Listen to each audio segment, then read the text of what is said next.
What's going on, people? Welcome back to another edition of Gen Sports Corner, back at you for Saturday. It is June 7th, 2025. Before I get into it, make sure you go to the YouTube channel, Gen Music 856. Subscribe, click the notification bell so you know every time I'm dropping. And make sure you like this video because I'm going to drop some gems. And this is strictly and purely about Keyshawn Davis and all the carnival that happened this week. Keyshawn Davis, up-and-coming rising star. He's been on my radar and the radar of many other people. He was supposed to fight tonight on Top Rank to defend his WBO lightweight championship belt against Edwin De Los Santos, a very, very, very good fighter who's looking to come take what was his.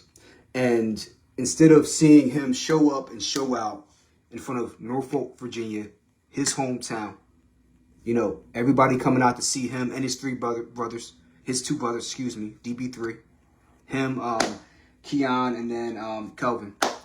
Instead of having your another great event in your hometown, you mess around and miss weight by 4.3 pounds.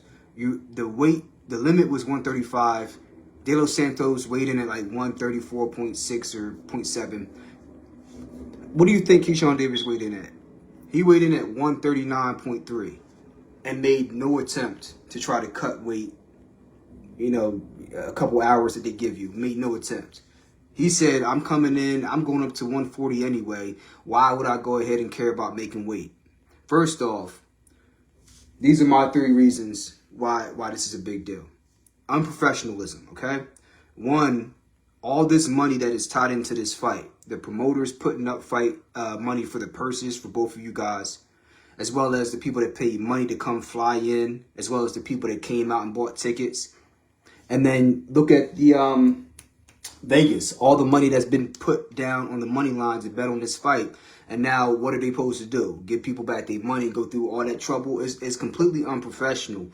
And it's kind of a slap in the face because for those who haven't followed Keyshawn Davis, he's a very high skill, highly accomplished Olympic silver medalist. And he's been on a tear as he's put together his resume. But he had a fight versus Lemos back in August of 2024. And this was a situation where his opponent, Lemos, came in 6 pounds overweight. Same weight division, 6 pounds overweight. Keyshawn still took the fight and beat the brakes off of him and stopped him in the second round. So it makes me wonder, after Keyshawn had that happen to him, which he did not like, he turns around and does the same thing to Edwin De Los Santos. And maybe he was anticipating De Los Santos still taking a fight like he did against Lemos. Did not happen. He couldn't make the weight. And then De Los Santos was like, I'm not going to fight you if you're going to come in like a overblown welterweight. Like, get out of here, man. And now Keyshawn Davis is off the card. And now Abdullah Mason, young gunner, 18 or 19 years old, phenom, 18-0, 16 knockouts. He is the new main event tonight, along with Jeremia, Nakathila. Shout out to Nakathila as well, getting his shot, 35 years old, had a big knockout over Burchalt in 2022, like a highlight win. And now they're on the main event. Now, if you go to the press conference, go to the press conference between De Los Santos and Keyshawn Davis, and then look at Abdullah Mason and Nakathila. Now, Abdullah Mason was sitting on the side that Keyshawn Davis was on. And as Keyshawn Davis was getting asked questions, as well as Abdullah, it came out that they've had a little back and forth behind the scenes about, you know, potentially fighting. And he pressed Abdullah Mason on the stage, and he was like, yo, if you want the smoke, you know, after you beat Nakathila, what's good with it? Come talk to me. You're not ready yet. And he's pointing out to his dad and the promoters, like Bob Merriman. He's like, Bob, you're going to get him hurt. He young, right? So you do all that. Now listen, Keyshawn Davis, I think that he's in a spot where he's more experienced than Abdullah Mason right now. Abdullah, in my opinion, may be just a tad bit too green to fight a Keyshawn Davis right now, but he's on his way.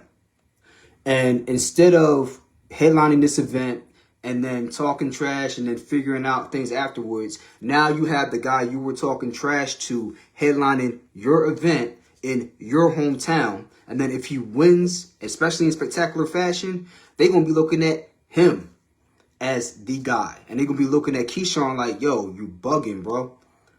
And Keyshawn kind of did this to himself, man. Like, I was looking at an interview with him and Andre Ward. It was just put out this week, maybe recorded a few months ago.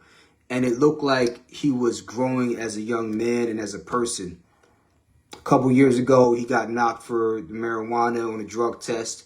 And he was telling Andre Ward, you know, I was smoking 1, 2, 3 times during fight week. And Dre was like, come on, man. As a fellow fighter, he's like, come on. He didn't try to make him feel bad, but he's like, oh, come on, man.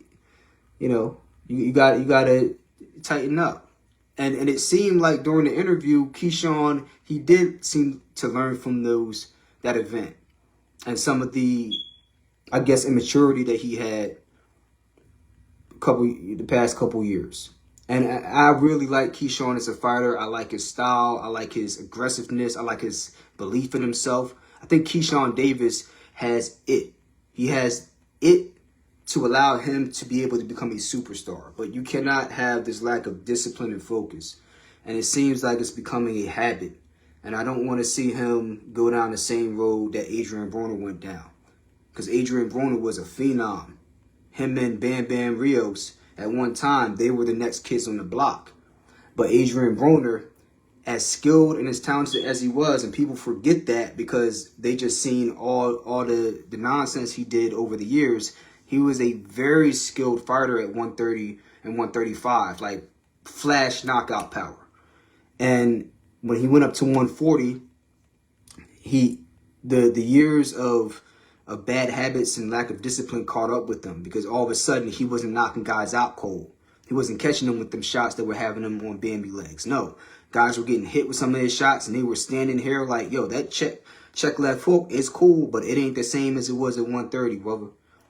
It ain't the same as it was at 135. You know what I'm saying? And he never really took it serious enough to be everything he could have been. And I don't want to see that happen to Keyshawn Davis either. But he's going to have to change his ways, man. It's not a good look. Now, I'm not here to berate him or, call him out his name or nothing like that. But it's like, yo, like, you have all the talent in the world. Don't waste it, man. You in a good spot. You only 24, 25 at this point.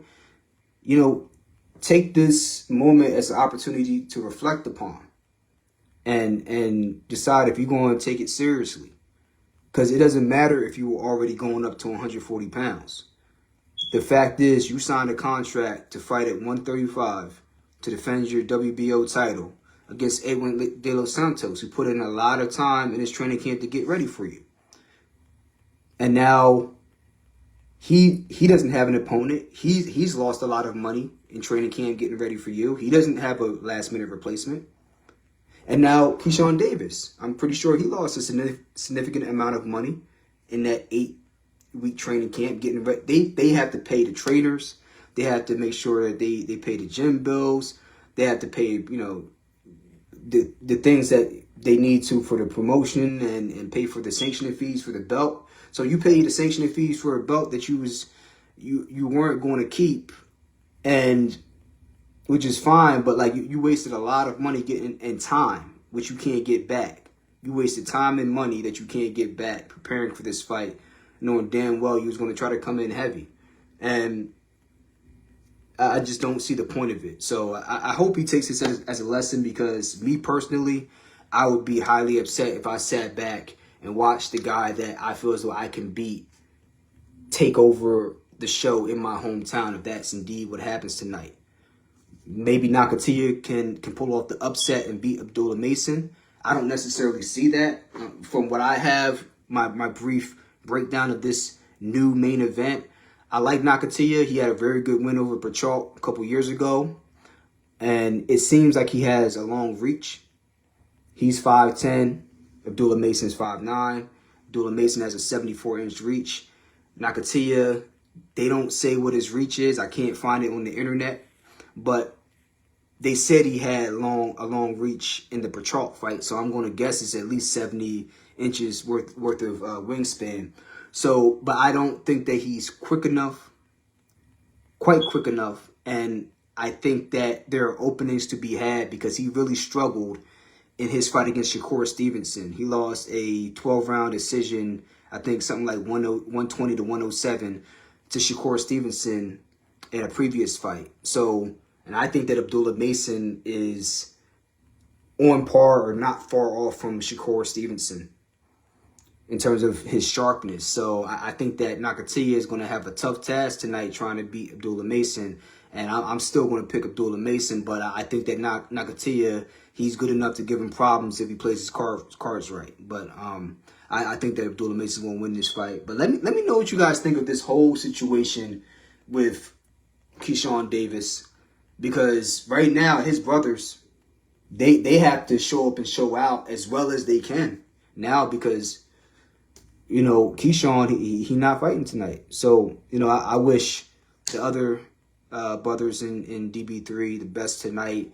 I hope Keyshawn reflects on this and learns a lesson from it, man, because this is a life lesson, man. If you're unprofessional, you don't put in the work in terms of following through on your word and the things you say you're going to do, eventually it's going to catch up to you. No matter how hot you think you are in the moment, it's going to catch up to you down the road.